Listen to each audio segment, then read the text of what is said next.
My name is Christina Byrne, and I'm the Department Manager of Public Outreach at the Orange County Transportation Authority. Thank you very much for joining us this evening. And it's my pleasure to introduce Dan Fu, and then he'll introduce himself, and we'll have others introduce themselves, and then we'll get started. Good evening, everyone. I'm Dan Fu with the OCTA Planning Division. George Roscoe with HDR. Russ Boudreau with Coastal Frontiers Corporation.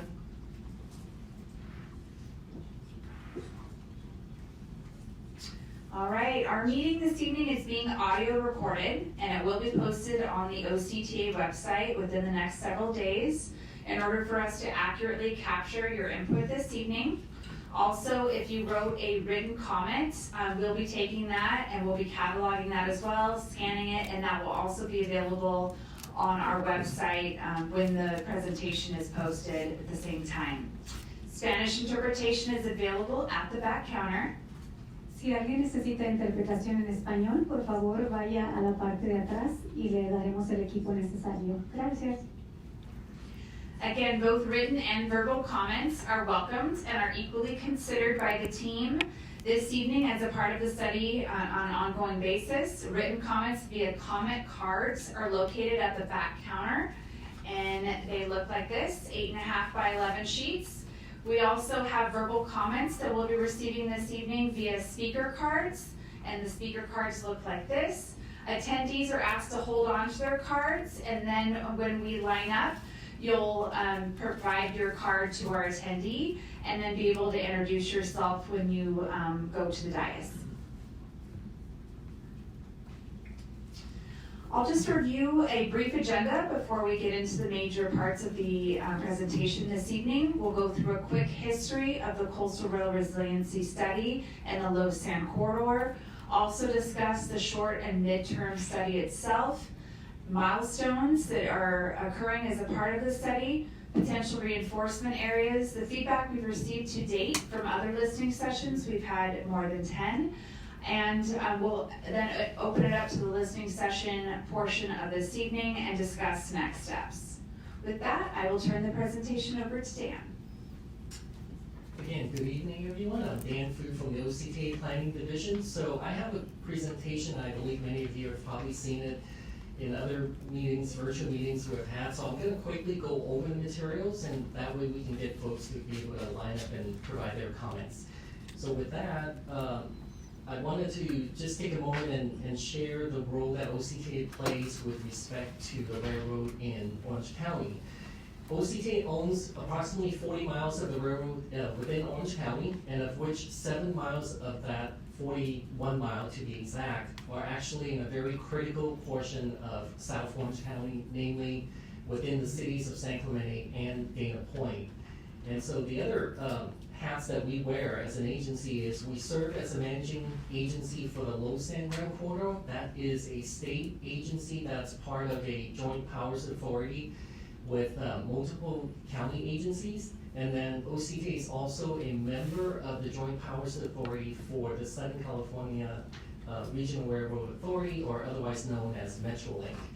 And I think what's really important is, as I mentioned earlier, 7 miles of the railroad within the counties within the coastline, and much of it is actually 200 feet or less away from the coast.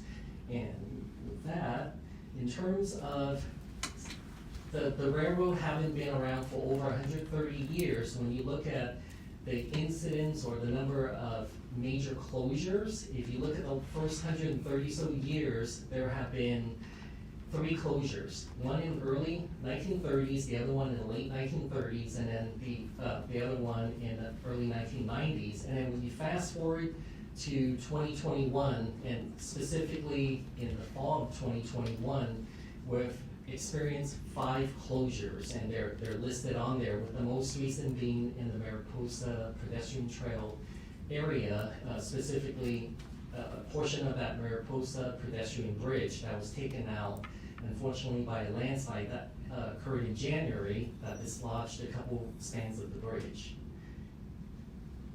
So here's just a photo of the changing conditions over the last 50 years of the area, and this particular snapshot is approximately, it's not an exact location, approximately in the Cypress Shore area where the first incident occurred back in fall of 2021. So you can see back in 1972, the land use pattern was very different back in 50 years ago, and then when you fast forward to 2013, there was still a very wide swath of beach, and then something happened along the way in 2017 where the beach started receding. And over the years, I think folks know that the beach basically comes and goes, but for one reason or another, it has not really come back in that particular area.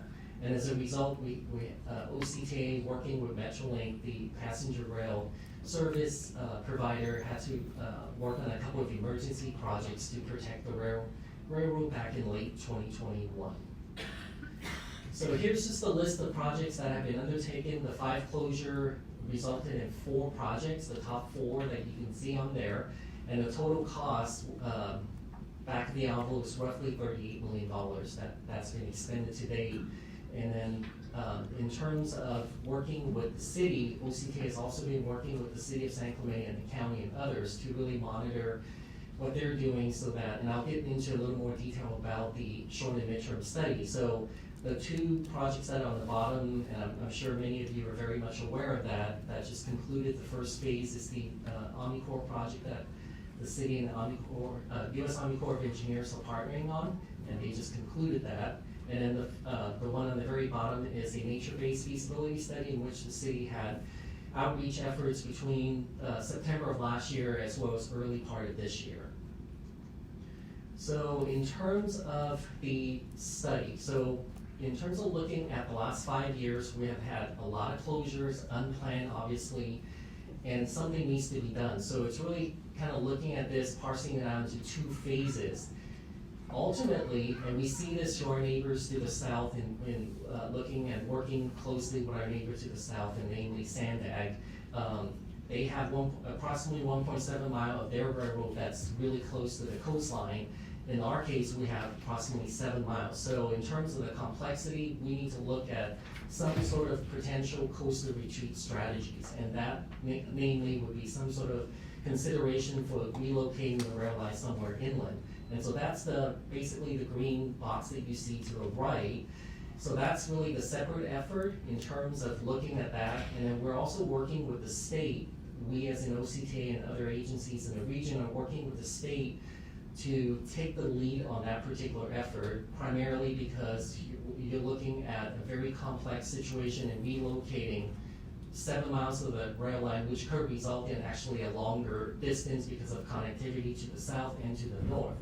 So having said that, since we need to look at that in the long run, what to do, we need to protect the rail line in place. And that's kind of what's germane to the discussion today about the short and midterm study. And so for the purposes of today's discussion, it's really looking at the short and midterm study.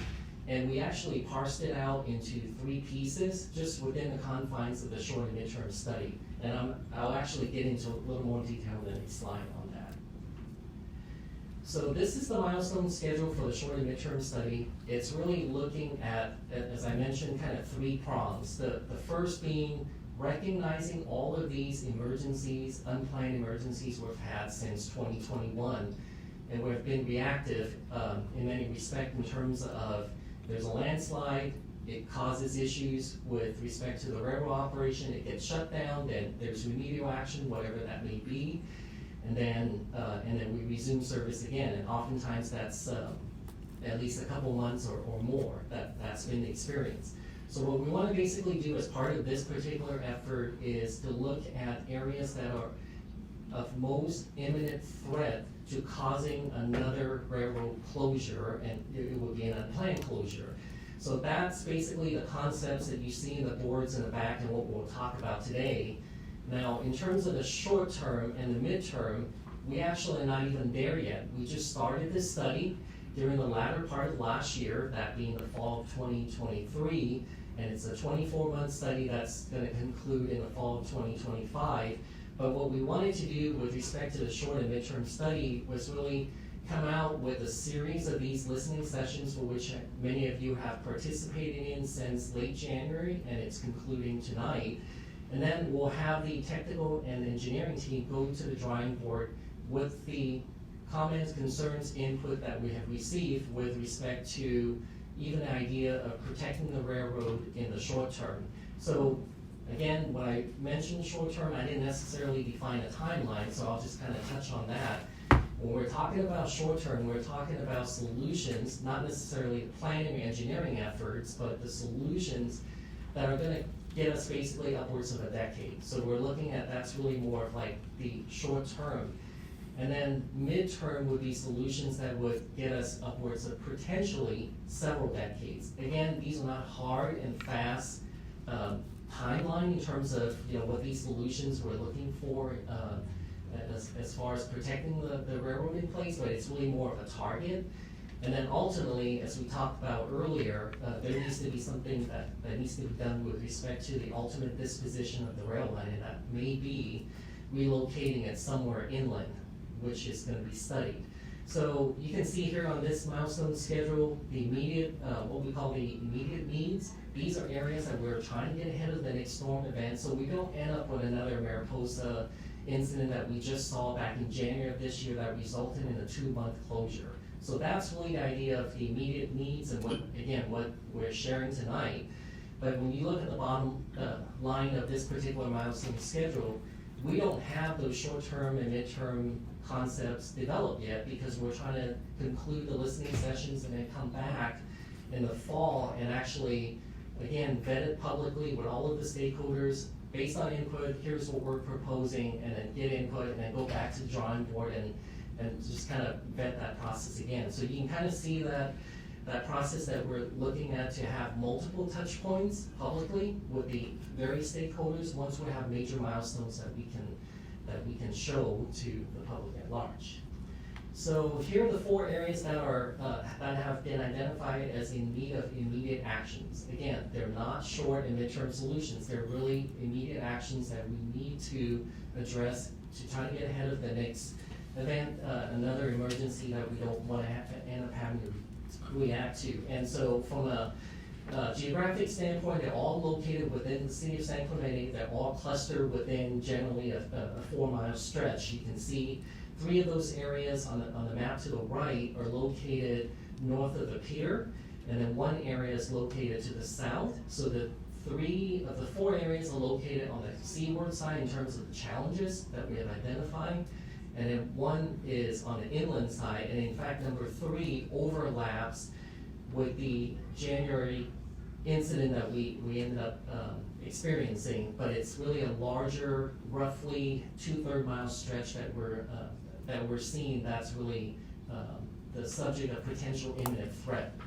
So I think also what's really different between this iteration of what you're seeing today versus what was daylighted back in March is that back in March, we had initially contemplated the idea of what I call engineering solutions, and then come back at a later phase with the idea of sand nourishment.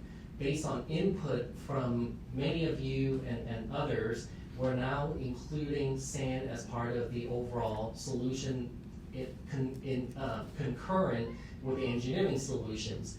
And then the other piece of this that I want to emphasize is this is very much at a concept level. We're looking at this right now at a 30,000-foot level. So there's no survey information, there's really no engineering information that's included what you see on here. So I would really just kind of caveat that in terms of getting into the finer grains and the details, we're not there yet. That doesn't mean that we don't want to be there, but that's just all part of the planning and engineering processes where you start out at 10,000 foot, 30,000 foot level, and then ultimately hone into at the very much at the ground level where you can decipher exactly what's happening by the foot. But in this case, we're not there. We're up in 30,000 foot.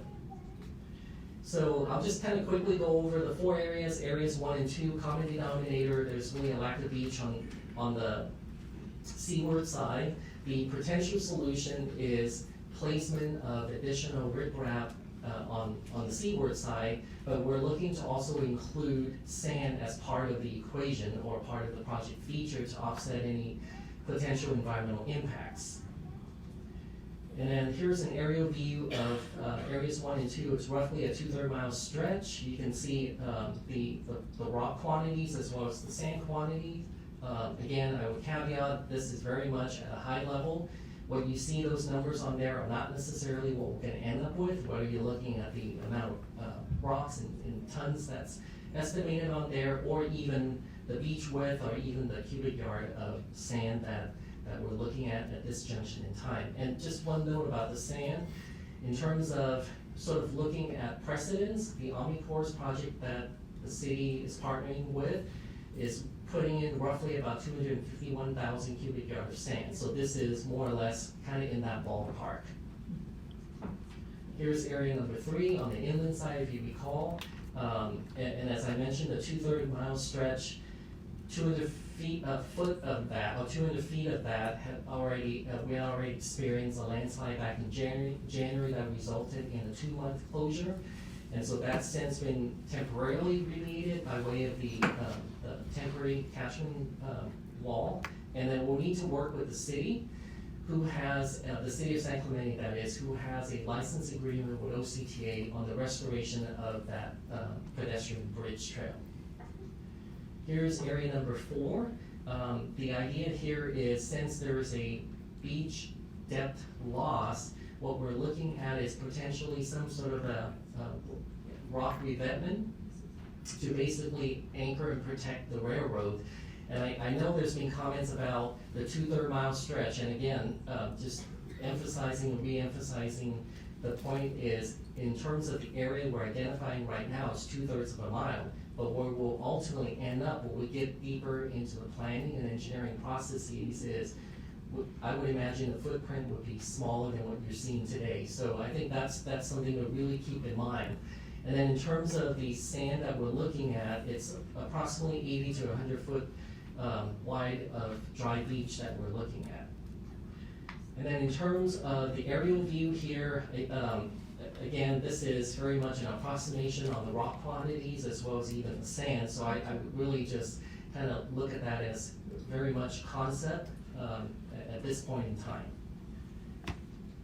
So with that, I'll hand it off to Christina on the listening sessions.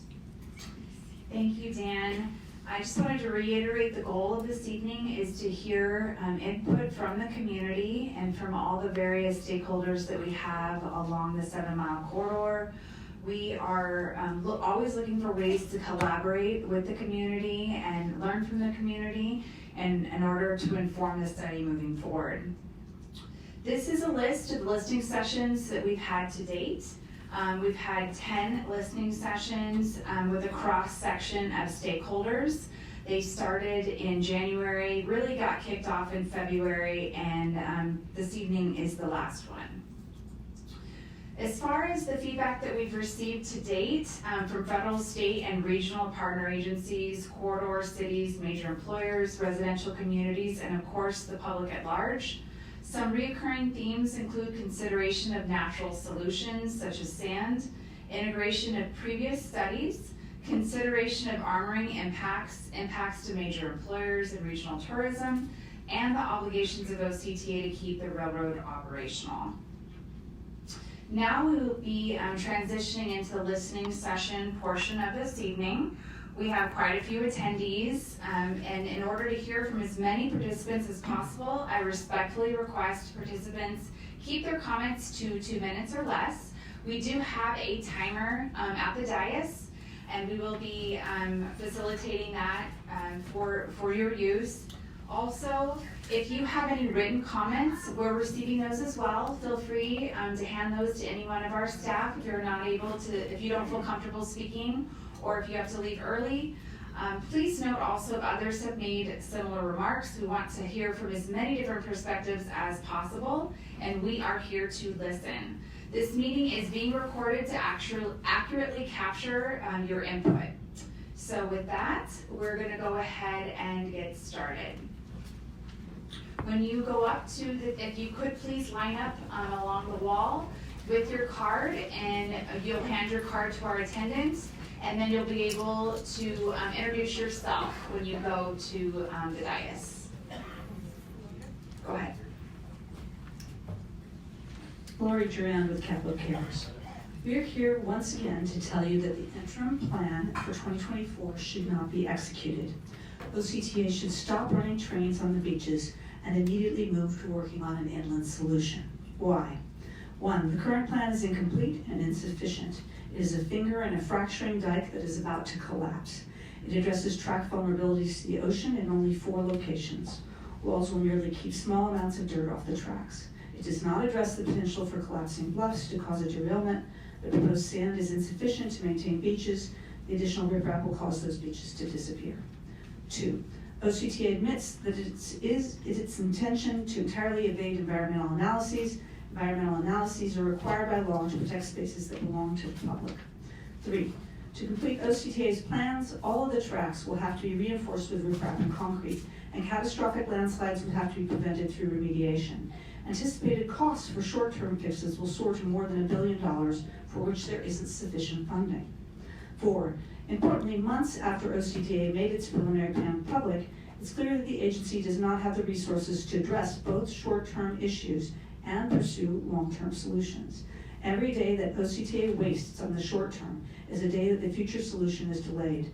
The public needs the rails to move inland now, not later. 5, this was once billed as a scenic railroad. OCTA's riprap and ugly walls will render this stretch of tracks as grotesque as any graffiti-covered inner-city freight yard. Only 1,250 to 2,500 people took the train each day through this area in 2023 when it was operating. Moving those people to other transportation modes at this time would have little impact. Stop the madness now. Thank you. Next speaker. Thank you. Thank you. Hi, my name is Mike Barnes, and I'm a 24-year resident of San Clemente. I'm strongly opposed to the county spending $200 to over $300 million on a short to medium-term solution. I think it's a waste of taxpayer funds. This plan won't stop sea level rise, it won't keep the beaches from eroding, and it won't stabilize the majority of the bluffs adjacent to the beach. This plan just appears to me to be a Band-Aid to kick the can down the road to the next generation to have to deal with once again. I believe the OCTA and all responsible parties know the only way you're gonna have an efficient and reliable rail service is by moving the railroad off the track. And this will give you the capacity you wanted. You wanted double tracking for 20 years. You need that extra capacity the railroad's been asking for us. I think that the county had the will and direction, they could move this 7 miles of track in under 5 years, not the 30 years presented in these plans. Brightline West, the construction building the 218-mile high-speed rail to Las Vegas, that they can do that project in 4 years for $12 billion, and they've already secured $6.5 billion of that funding. I think the county, the state, the feds, Brightline, who's ever gonna take charge of this project, needs to start putting those plans together now. In the interim, if you need to stabilize your track, I would accept sand as the only alternative. No more riprap, no more revetment, no more destroying our beaches. And you're just gonna have to clean that stuff up in the future when you move the tracks anyway. I recommend that you spend the majority of that money to get the tracks relocated. Thank you. Thank you very much. Next speaker. Hello, yes, my name is Amanda Quintanilla. I'm a resident of over 50 years, and I've supported or opposed several issues in our town, county, and legislation at the state level, whether it was supporting the safe trestles, fighting against El Toro Airport, or the toll roads through, that would create toll roads through our town. I have fought when there was a fight. However, in this situation, it's about working collaboratively with the OCTA to develop viable solutions. When the TSA settled the 15-year battle to save trestles, it was the OCTA helping us, and also Director Brian Marriott, who was there to help the grassroots movement in our city to fight against the TCA. There are 3 coastal studies are ongoing right now: the South Orange County Regional Coastal Resilience Project by OC Parks, the city's nature-based coastal resiliency study, and this study as well. Just like our city's coastal study, concepts have been removed, such as the huge cobble boulder-like walls at North Beach, Mariposa, or Cypress Shores. New concepts were introduced, like the massive emergent breakwaters off our coast at North Beach, Capistrano Shores, and Cypress Shores in the second phase. What these studies have in common is that expert opinions, studies, public engagement, and opinions by major stakeholders and representatives. Some concepts were removed, modified, or added. It's an ongoing collaborative process. One important point that gets buried is the fact that the OCTA had sand replenishment in their initial assessment technical memorandum on page 4, despite what some have alleged. OCTA CEO, Mr. Johnson said, as we said throughout the city process, sand is part of the solution as eroding beaches continue to pose a threat to rail operations. Even the Metrolink CEO, Mr. Kettle, stated, and an engineered revetment or facade coupled with sand replenishment program is desperately needed to protect the railroad right away from continued erosion. I want to thank OCTA for a recent goal to explore the potential to piggyback onto the Army Corps' current sand nourishment project in the city of San Clemente by utilizing the same contractor and Barry Faro site for additional sand, further showing how important collaboration and a partnership with our city is important. Thank you very much. Thank you. Next speaker, please.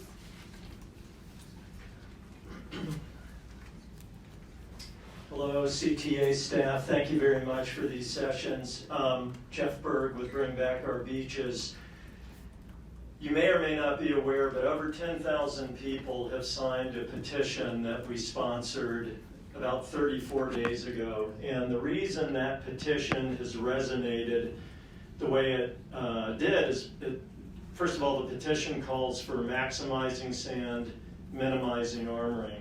And the reason it resonates is because the beaches, the beach lifestyle, surfing, surf breaks, they're absolutely integral to this community.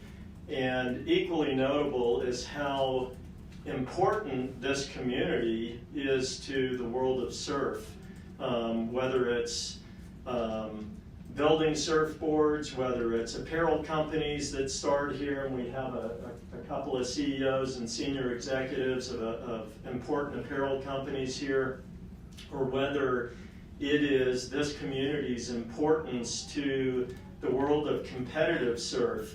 And as one of our local legends and surf dignitaries, Kaloe Andino, is here with his dad, Dino, recently pointed out, there's 56 men and women competing on the World Surf League Championship Tour.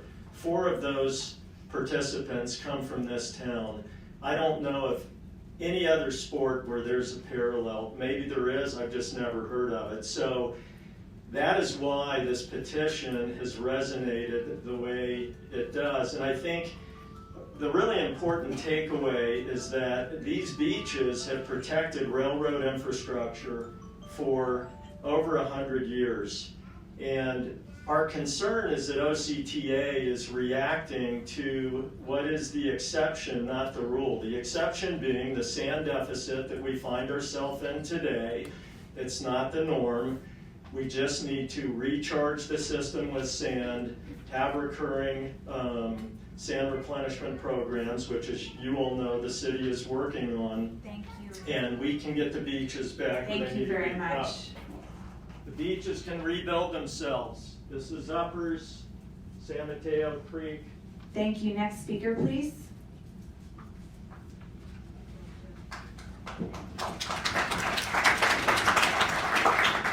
My name is Dave Gilgich. I'm with Bring Back Our Beaches. I have a comment and a question. My first comment is thank you very much for listening to the feedback of the community. It is much appreciated. My question is, have you submitted the permit application for the 500,000 cubic yards of sand?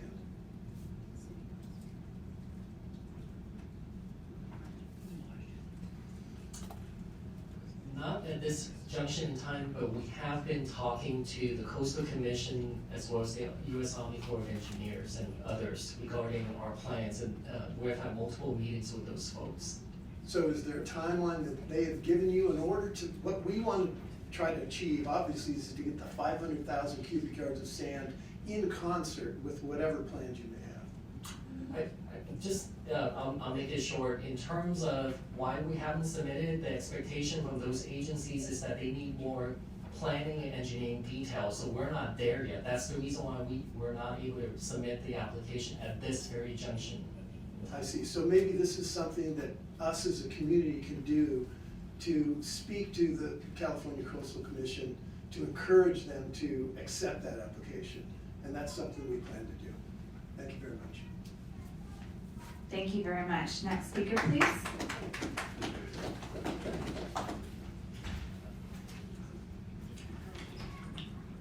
Hi, my name is Charlie Fox. I am a marine meteorologist, lifetime resident here, lifetime surfer.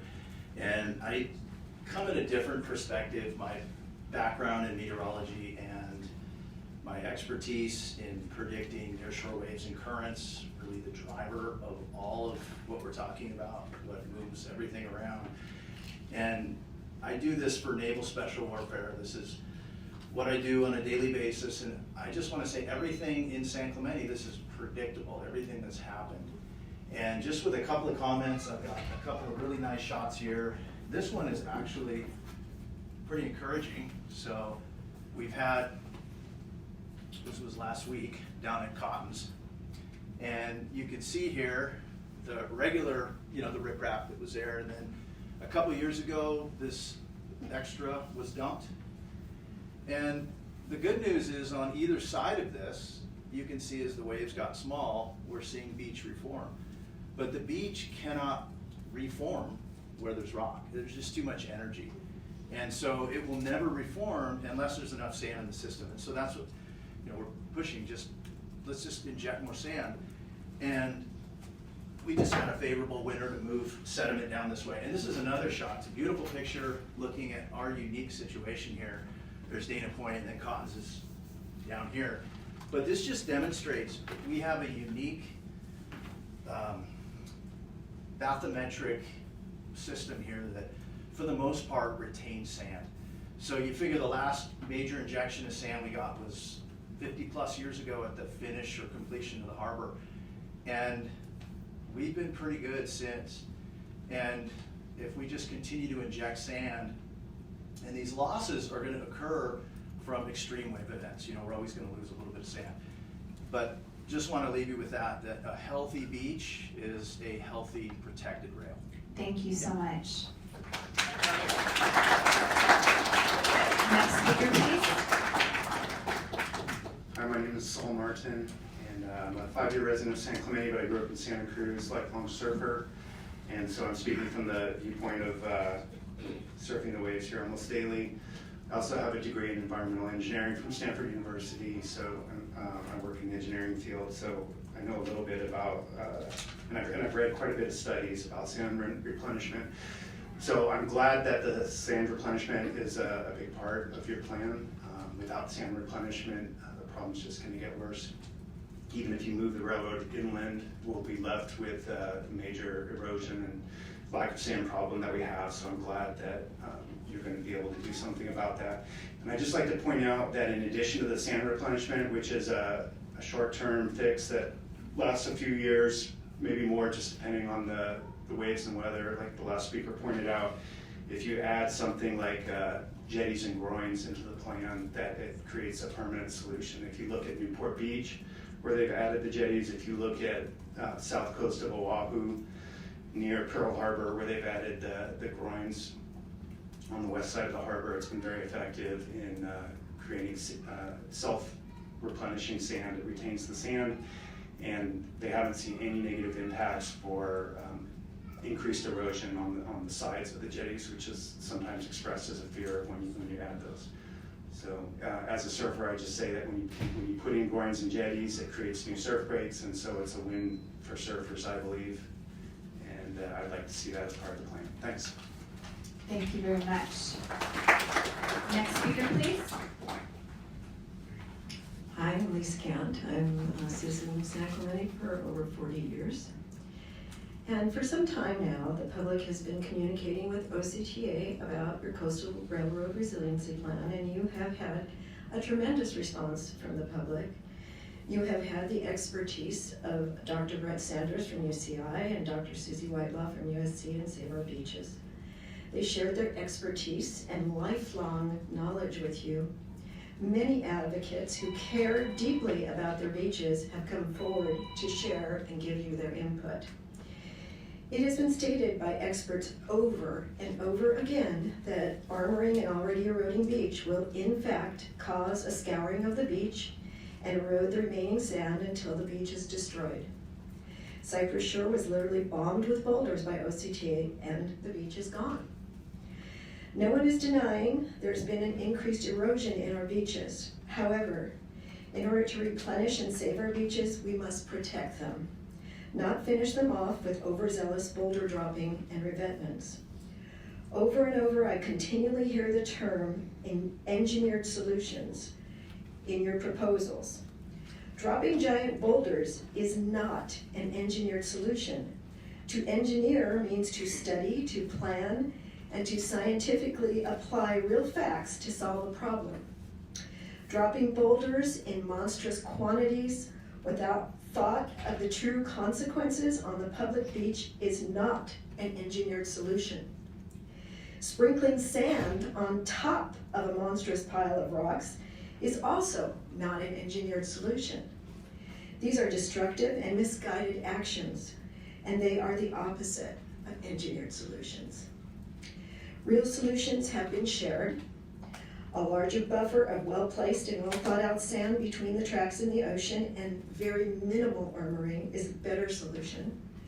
Please consult with marine experts to figure out the most beneficial plan for the railroad and the preservation of our beach. Thank you. Next speaker, please. My name is Steve Lang. I've been surfing here for over 55 years. I know I don't look that old, but and I'm also the homeowner president in the Cypress Shore community, and I'm the one that sent the email to the railroad alarming them that the landslide was going to occur in 2021. I've been very involved with Metrolink and HDR and Jason Lee over here to the side. They've been great working with us. I want to reiterate one really important aspect, and that is that the sand is the natural catalyst or glue, is what has prevented a lot of the landslides from occurring. And the reason that we're having this one of the big reasons we're having these big influx of landslides now is that the water soaks right through the riprap, obviously. So in our particular case, when we lost our beach sand, the water soaked on a clay seam underneath the riprap, underneath the railroad tracks, and saturated the hills above, and forming a big sponge, and that is what caused the landslide in our community. We had geologists from HDR, from Metrolink, from OCTA, from our neighborhood, from the individual homeowners that were affected, and they ran many, many models of what caused our landslide in Cypress Shore. And none of the geologists could get the landslide to occur with the beach sand in place.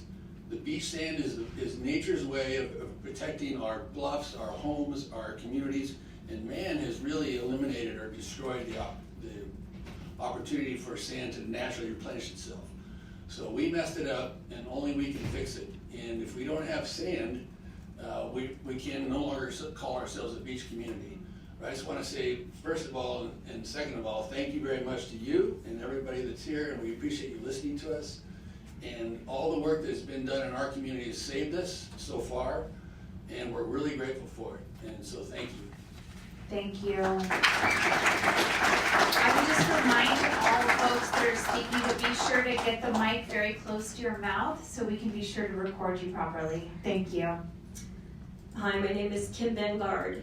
I'm born and raised in California with a dream of eventually being able to move to the beach. I bought in Cypress Shore in 1996 and built my dream home. It's probably, at the time, it was the most over-engineered house built in the city. We have 100 caissons down 45 feet to bedrock. So I live in Cypress Shore. I'm right at the tunnel. So all the indemnification and revetment, everything is to the south of me, nothing to the north of me. I keep being told that the inclinometers are no longer indicating movement and my house is still moving. My daughter was married on the beach. So I've heard all the brilliant statements from friends and experts. This is very personal. I want my beach back. I want the beach back that my daughter got married on. I want our park back that we had our wedding reception in, and that I had my 13-year-old grandson's birthday in. I want my grandkids to get married on that beach. We need sand. We know what the problem is, we know what the solution is, it's been well presented. Personally, we're so attached to our community, and our families have enjoyed a life living next to the ocean.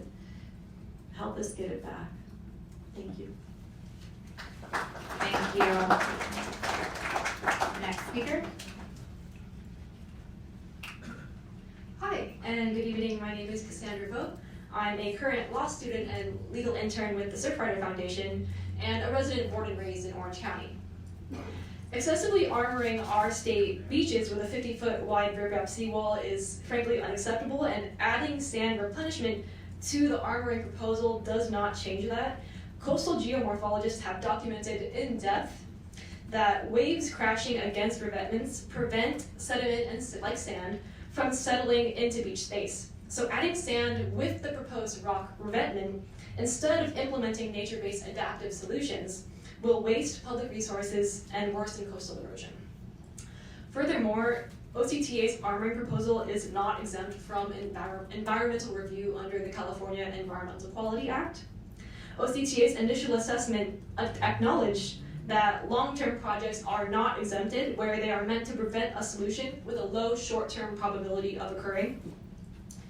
As the final report is not due until fall 2025, the period to conduct environmental review would not be subject to this narrow exception because it does not create a risk to public health, safety, or welfare. Instead, avoiding review threatens public welfare and the enjoyment of our beaches for decades to come. OCTA must perform robust, full environmental review under its statutory mandate, including by considering meaningful alternatives that will not destroy our beaches. Thank you. Thank you. Next speaker, please.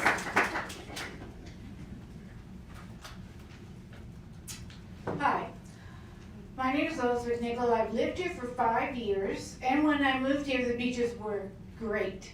Now, I run the Coast Highway, and I'm seeing more and more riffraff, I guess you call it, revetments, along that every time I run. And when I try and ask the people that are there working with it, they tell me they don't know what they're doing, that they were just told to put the sand there, and it's now it's not only boulders, and there are boulders. Now there are not only boulders, but there are several piles of rock, and there are also pieces of machinery that have been taken off the other part of the machinery and just left there on the beach itself. So if this is one example of how OCTA is making sure that the railroad is safe, I'm not sure that that is working very well for you. And as everybody has said, revetments, boulders do not work. They will not hold back the water from the railroad. And the railroad should be moved as it is going to be in San Diego County. Thank you. Next speaker, please. Hi, my name is Michelle Kramer. I'm with the Surfrider Foundation. In addition to the comments for our eloquent legal intern and prior written comments that we've submitted, I just want to implore you to really explore nature-based solutions in dealing with this matter. There's a cascading effect every time you armor the coast, that you're stealing sand and in essence stealing the beach from the public trust. So please explore nature-based solutions in this matter. Thank you. Next speaker, please. Hi, my name is Colby Tibbetts. I'm here on behalf of my company, VSM Surf. I've been following this issue pretty closely. I listened to the last virtual listening session, and it kind of seems that the narrative is sort of sand replenishment versus riprap versus sort of long-term goal of moving it inland. But to me, it seems the most obvious solution to this issue is to create a submerged offshore breakwater. And I mean, this has been done in Japan, this has been done in Thailand, this has actually just been done this year in Rotterdam, in the Netherlands, all successfully. And I know that in the last listening session, one gentleman brought this up. He said that the Coastal Commission would roundly reject any offshore reefs, but I thought this was a bit strange because as part of the rehabilitation efforts of SONGS, the nuclear generation station, the Coastal Commission required them to install an offshore reef as sort of basically to remediate some of the negative environmental impacts. And so if the Coastal Commission's in the way, it seems like they should be the ones you guys should be speaking to, because it really seems like the easiest solution. It's the same as dropping rocks, just offshore. And it's really the same process that keeps atolls all across the South Pacific from not washing away. You have an offshore reef, protects the wave action, leaves the sand in place, and you won't have this recurring bill of constantly having to replenish sand, because it will wash away. I mean, it's going to be a recurring bill. So I think that's the easiest solution. And I just want to make that more aware to everybody, because I hadn't heard anyone talking about it except for the one gentleman in the previous session. So thank you. Yeah. Next speaker, please. Hi, Dr. Susie Whitelaw with Save Our Beaches San Clemente. I'd like to clarify some of the misunderstandings that might occur because of the maps. On your map of hotspot number 4, you make it look really little, about 500 feet, when it's actually 2/3 of a mile, and it's gonna start on the north side of Calafia and go all the way down to Cypress Shores.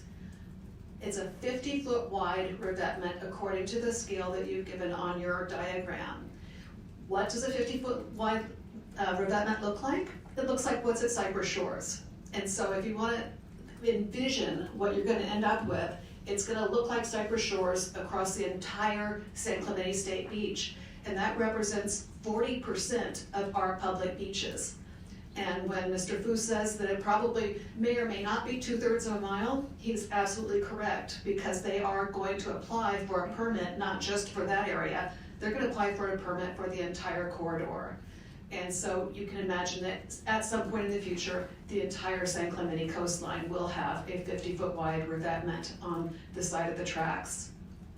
As people have said, the sand really doesn't do a good job. Just very quickly, up on the north end, you're proposing to put 250,000 yards of sand across 2/3 of a mile to create 50 feet of beach right in front of rocks. That's just going to wash away. But you also say you're going to take exactly the same amount of sand across a slightly longer length of coastline in the south end, and you're going to miraculously create a 100-foot wide beach. And the math just doesn't work. And you cannot put just, it would end up being 50 feet is what the math says. You can't put 50 feet of loose, unconsolidated sand. We've seen how it comes out of that pipe. It's basically a slurry. You put that right in front of rocks, right in front of the waves are crashing against the rocks, it's not going to last. This is not a well-planned mitigation. We need to maybe take that $125 million. If you give that to the city of San Clemente, they're going to be able to get 2 million yards of sand. And so I think you need to back off and let other agencies who are better able to plan good mitigation do it. Thank you. Thank you.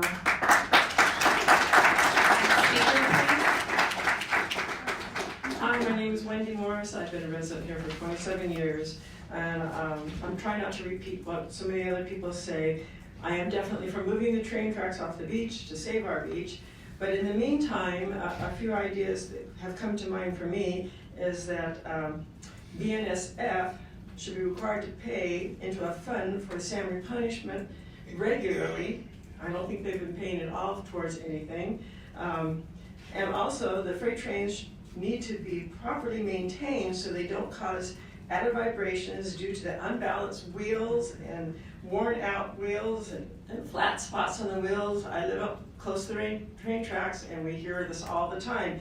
It causes vibrations, and also if they reduce the speed of the trains, of the freight trains, it would reduce the vibrations. Another item with the vibrations is if we could get rid of some of the groundwater that's coming down our bluffs or inside our bluffs and coming out under the tracks, that would be very beneficial for saving the bluffs. One idea that is done in Palos Verdes, where they've had a lot of problems with groundwater there, is they're sinking wells, water wells into the land to take out the water before it gets down to the beach. Okay, we could do this pretty quickly, I would think, if we did it along the I-5 freeway, because you'd be using a state agency, you wouldn't be using private property or anything, to get rid of some of this groundwater that's causing the bluff failures. Another item that would save some of the sand that we would be getting is that we don't get the sand down San Juan Creek that we used to get because of the mining of sand up San Juan Creek. Another item is that if there's some way to remove some of the roadblocks, the red tape. I mean, we've been trying to get the Army Corps of Engineers sand replenishment project for over 20 years, and now it's finally coming. What's taken so darn long? You know, red tape, what is it? Let's get some of these things out of the way and get going on these projects. Thank you. Okay, I guess I'm done. Yeah, finish up. Next speaker, please. Good afternoon. I'm not an expert on this, but I'm just going to kind of speak from the heart as a resident here. My name is Christian Walk. I'm a local realtor here in town. I've lived in the Dana Point and San Clemente areas my whole life. I was going to speak to how this would impact property values, but it's truly so much more than that. This area, specifically San Clemente, is known worldwide for its surfy, laid-back community and centered around the beach and world-class surfing. As an avid surfer myself and many others who are here, raised along the beaches, and a father soon to be, I couldn't imagine it any other way for my future children. Access to sandy beaches plays an integral role in the culture here in San Clemente, something I feel that San Clemente has done well to provide the public from day one. I'm not an expert, like I said, but what I've observed over the years is concerning, and I'm only 34 years old. It's pretty obvious that our beaches have receded and in a relatively short amount of time. Personally, I think we would all agree it's important that we take this seriously, as our beaches are really one of our most important amenities. My take is that if there is a natural and intentional solution we can implement, we should avoid any unnatural and unpredictable armoring. We can clearly see the impacts this has made at Cotton's Point.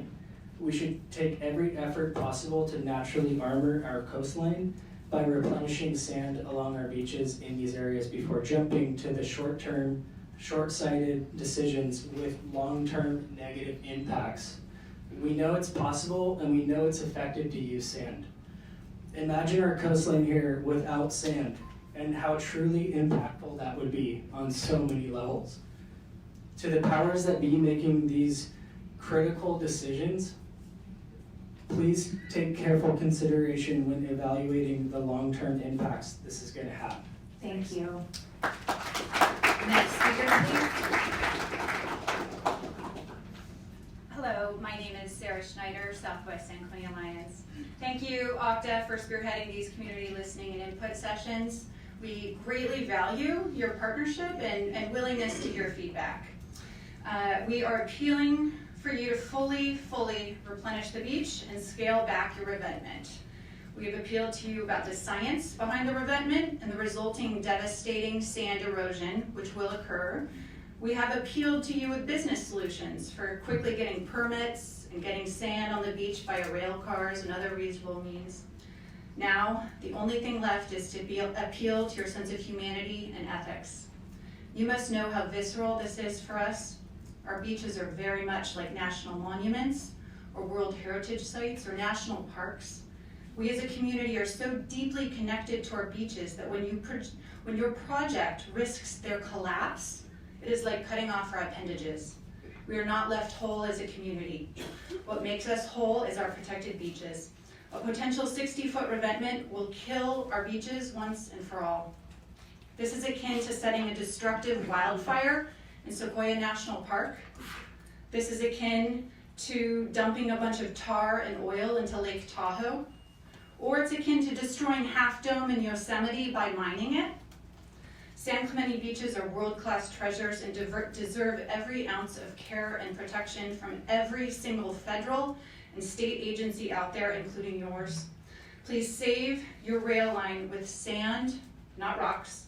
When you do, you will be written as the heroes of this story and the group of people that saved our beaches rather than destroyed them. Thank you. Thank you. Next speaker, please. Good afternoon. My name is Andy Hall, and I'm honored to serve as the city manager of San Clemente. I don't often read prepared remarks, as I prefer to express through narrative or messaging, which I personally find more effective. However, in some instances, specific words matter, and this is one of those instances. I'd like to thank OCTA for holding this series of hearings to discuss their participation in the current and future condition of the San Clemente coastline.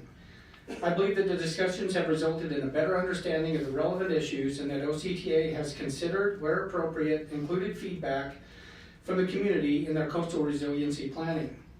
I would like to unequivocally state that from a staff perspective, OCTA has been an incredible partner of the City of San Clemente in our efforts to improve our beaches. Despite claims to the contrary, OCTA has been a champion for the need to put sand in San Clemente. Just a few short weeks ago, OCTA participated with the City of San Clemente, the California Coastal Commission, MetroLink, and various state agencies to express the importance of placing sand on the beach in San Clemente to protect our railroad facilities to the California State Senate. Recently, OCTA has been working with the City of San Clemente to obtain approval to place 30,000 cubic yards of sand this summer and an additional 40,000 cubic yards of sand this fall on San Clemente beaches as a portion of their mitigation obligations for revetment improvements completed last year. However, these decisions are out of their hands, and therein lies the issue. What we should all be collectively pushing for is to make placing sand on the beach as quick and efficient as placing riprap on the revetment. OCTA has expressed numerous times they would prefer to use sand to protect the rail lines, but sand placement under current regulations takes far longer to approve and implement than repairs to the revetment. To date, OCTA and the County of Orange are the only organizations at any level, federal, state, or local, to put in writing a commitment or actually implement placing sand on our beaches. Others say interesting things, indicate support, but have yet to place things in writing. I encourage all San Clemente residents to support the efforts of OCTA in helping us restore our beaches. Yes, they have a responsibility to keep trains moving. Yes, the revetment will need repairs. But if that is coupled with the commitment to help us maintain healthy beaches through sand nourishment, we should encourage them to implement their plans as quickly as possible. Thank you. Next speaker, please. That's a hard fellow to follow. Anyways, I'd like all you folks to go down to the beach and stand in front of all your rocks and block the waves from hitting them so it doesn't wash away our sand. That's how impractical your plans have been so far. Anytime the surf hits the rocks, we're losing sand. We need to have a sand buffer. We need to have access to a safe beach. We can't go to the water over rocks. We'll get bashed to death. The sand, we just fall down. We laugh.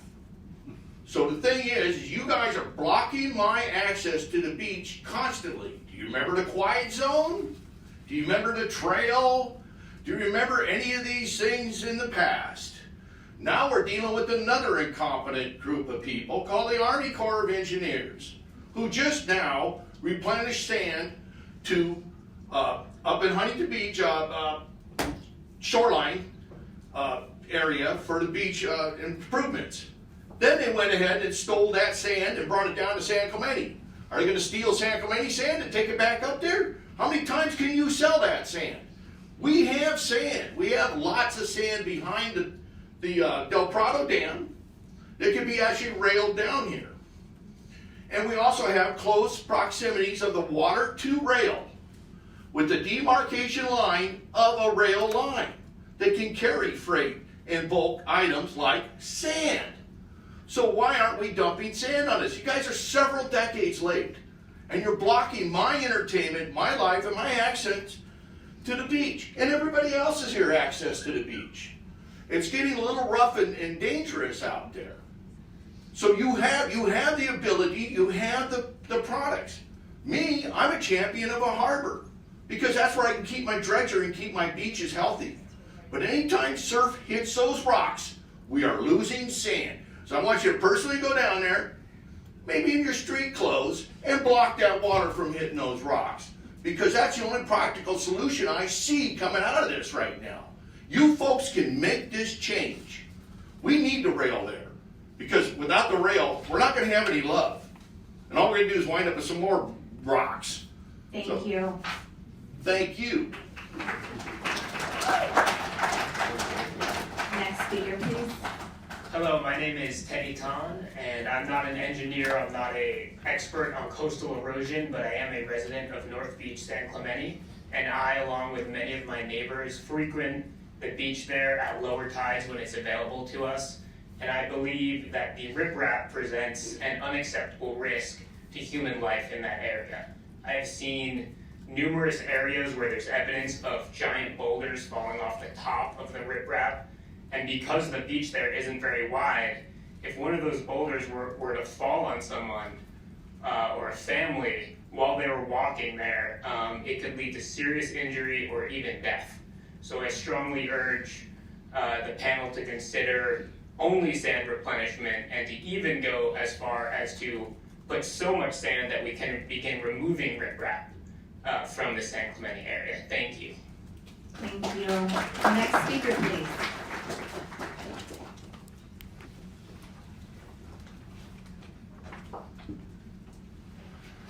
All right, what's up? Thank you for coming to San Clemente. I'm Chris Duncan.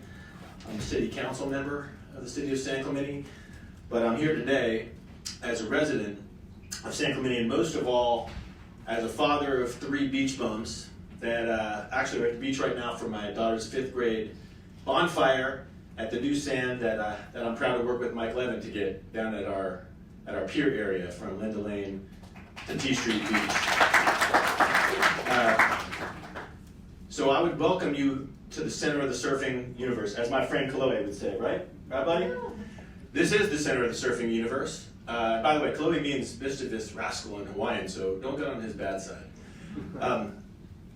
You know, I'd like to speak for the kids, actually, like my kids, because I'm worried about their future. You know, it's existential for San Clemente, this issue. This isn't an issue of, well, we'd like to have it this way. This is, you can't be a beach town without a beach. And I'm worried about it. As I review these plans, I actually get more and more worried. So what I'm proposing to you is, let's join together. Join with me. Join with all of us. Right? I know we had some Groms here before. They probably had to go, you know, maybe for their graduation party. But on behalf of the Groms, on behalf of the kids, on behalf of the next generations of San Clementians, not one more rock. Not one more rock. Join with us and let's get sand. Let's get the missing piece. Join with me. We'll get some sand from the state. Our tax dollars that are up there that are going to other communities, we wanted to pay for sand right here in our community of San Clemente. So join with me, join with all of us, as many of these speakers have said. And let's do this together. We know what works. It's sand, it's not rocks.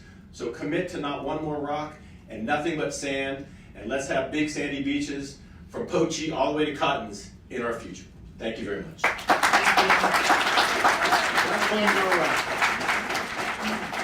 Next speaker, please. Good evening. I'm Anna Devers with the San Diego Association of Governments, and I'm here to express our support for OCTA's effort to ensure reliable and resilient solutions to keep San Diego's only rail corridor connected to destinations throughout the state and beyond. When the corridor shuts down, it not only impacts passenger rail and freight service throughout the entire 6-county corridor, but it also impacts our region's economy and puts more trucks and cars on Interstate 5. We look forward to continuing to collaborate on near and short-term solutions as well as the long-term ones. Thank you. Thank you. Next speaker, please. I think that I'm the only one that doesn't have to lower this. Good to be back here. Dan, Christine, thank you for the opportunities we've had in recent months to talk about this. Appreciate the addition of sand. I'd like to focus on one thing that has come up in your presentations in recent listening sessions that hasn't come up tonight, which is, I guess, the logic of something you've stated in the past. We need to protect the tracks from next winter's storms. Hasn't been mentioned specifically. I'd like to address that situation because it's kind of a conundrum here. It's June, right? Starting the next couple days. You've only got about 4 months really to do whatever permitting is required, logistics, acquisition, procurement, construction staging, and so forth, to protect at least that area, the hotspot number 4 down in the south. How can that be possible in a short period to actually get down there and be able to put in all the sand that all these people here tonight are requiring? And I choose that word carefully because if in fact sometime before next October, November, when the west swells typically start to chew away the beaches a little bit, get a lot more erosion action, how can that happen in the next few months to be ready to drop that sand? I guess my point is, if you are going to protect the tracks in some fashion before, say, November, December, and the only logical solution to you folks is boulders, because you know that system, you can get them emergency permitted, all that stuff, you've been to that story, you've written that movie, that's not going to be okay here. People will see to it that those rocks don't get dumped unless there's a sufficient buffer of sand ahead of them to protect our beaches. Simple as that. Good luck with your short-term planning. Thank you. Thank you. We have approximately 10-15 minutes or so left. So we'll go ahead and take the last 3 speakers. Thank you so much. Go ahead. Danuta Lipscomb. I'm a resident of Dana Point and a retired geologist, but I'm not here to talk about rocks today. I want to know, starting from back, looking at the big picture, how has OCTA positioned themselves as the top of the pile and the other stakeholders have to grovel to try to convince them that there are other considerations? How did that happen? Good question. Okay, so the inequity of this situation really bothers me, more than the cliffs per se, just the cliffs. But this is a new era. When the railroad was put down, certain rules applied. We didn't talk about resiliency. When did you first hear about coastal resiliency or rail resiliency? Just recently. And in fact, the title of this session says it all. Why is it called the Rail Resiliency Listening Session? It should be the coastal. It's time to start the new era. Acknowledge we're in a new era where resiliency is critical. To talk about it, to understand it, and to take action. Otherwise, we'll be losing a lot of the there won't be stakeholders to argue for beach sand because there won't be any beach sand. So I think we need to step back and start over. Start over with a different type of framework for getting the best decision. Not the best decision for OCTA or the railroad tracks, the best decision for all the stakeholders. So the first thing, you need to identify who the stakeholders are and give them all equal voice. The inequity needs to be removed, gotten rid of. The playing field needs to be leveled. And only then can we come up with a viable, sustainable answer that is supported by all the stakeholders, because all the stakeholders will be included. If you are volunteering to head up this Thank you very much. Okay. Next speaker, please.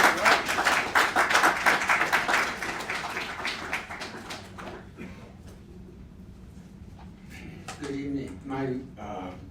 My name is Bob Joseph, and I'm here to give 3 comments. Most of the 2 comments have been discussed by the members of the public who've come up. But the first one that I'd like to request is a list of your partners. I find it very confusing when you say it's federal, state, regional, and local participation. Who are these people? And can we have a list of those people, those agencies, so if we have some further communications that's specific to them, we can go directly to them, not bypassing what OCTA is doing, but I think it would be good to know that. I also think it'd be good to know what you're proposing as your funding sources to do the jobs, both long-term and short-term. What I have to say is poor little San Clemente has been a victim of growth from north to south. And what we talk about now in planning is the low sand corridor, which is transportation. It's trying to meet the needs of all this growth in Southern California. But we've been the brunt of it, I believe. We were in the middle from the North and South movements. The railroad has been here for over 100 years, but I've seen some differences there. And of course, the railroad can't be blamed for having chosen 100 years ago the most desirable land to build on. And that's where we have that now. If it can be moved, well, fine. That's just a bigger thing that we're dealing with tonight. Route 1 was the only way you could get from Los Angeles to San Diego. That's been replaced by I-5. I-5 is always being improved all along Orange County. Thank you for your comment. Okay, I will put the rest of it in writing. Please do. Next speaker, please.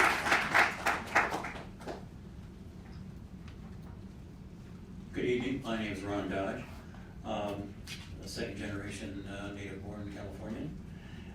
Just a few comments about the coastal situation and the railroad. I'd like to propose, and I think some other folks have mentioned it, that in essence, the railroad is not the cause of the problem. It's a victim, just like the city of San Clemente and the rest of the towns up and down the coastline.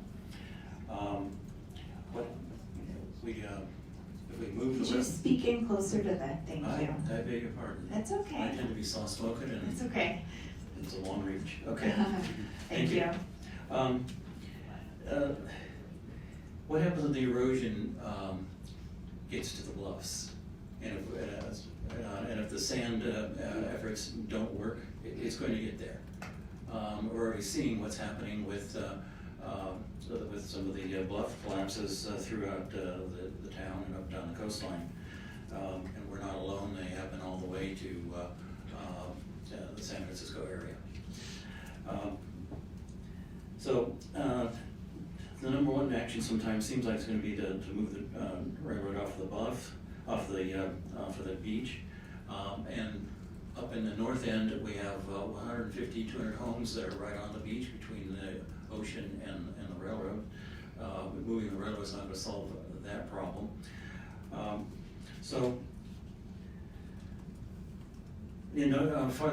Farther north up in the Ventura area, there's a little town called La Conchita. And in 1995 and in 2005, there were landslides there, several 100,000 cubic yards each time. And both times that hamlet sued the agricultural operator on the top for mishandling water, and they won. And finally, the agricultural operator is gone. Thank you. All right, thank you. Thank you for your comments. All right. Thank you all for participating in the listening session portion. Before we wrap up, I would just like to take a moment to emphasize how public outreach is a major part of this 2-year study and will continue to be, and we'll have touch points throughout. After the listening sessions, which are concluding this evening, we will go back to the community later this year to obtain feedback on the draft concepts. And additional public outreach will occur in 2025 while refining the concepts and during the review of the draft feasibility study report. I encourage you to contact Dan Fu and myself if you have any questions after this evening. We have a project website, and all of the materials from this evening, as well as the presentation and the audio recording of this evening, will be posted on the Coastal Rail Resiliency Study website. And again, if you have any questions, comments, or otherwise, as the study progresses, please don't hesitate to reach out to us. We'd be happy to assist. Thank you.